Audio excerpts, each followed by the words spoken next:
Hi, I'm Kimberlee. And I'm Chaya. And today we're going to talk about the deemed repatriation under the Tax Reform Act of 2017. As we switch from a worldwide system of taxation to a territorial system of taxation, companies with profits overseas are going to be required to repatriate those profits back to the U.S. as a one-time only event. This is as we make the switch, companies in the future will not be subject to tax on those foreign profits. Chaya, how is this deemed repatriation going to work?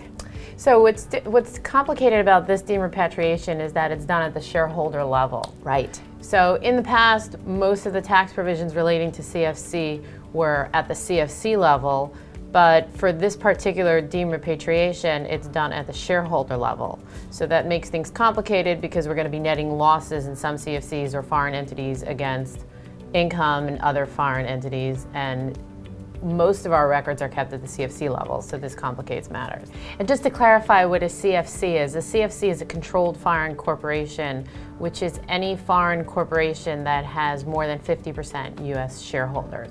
Right, and it goes back to post-1986 earnings and profits. So companies and individuals who own foreign companies are going to have to look back 30 years and look not only at the earnings and profits, but any ownership changes, as all of these calculations need to be done at the shareholder level.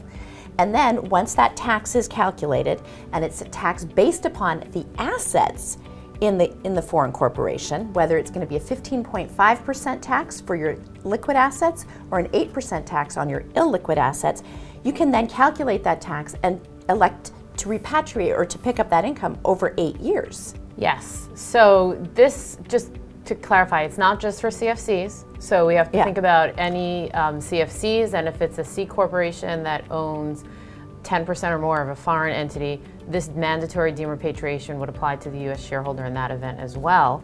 And the deemed repatriation amount is taxed at an effective rate of either 8% or 15.5% for corporations.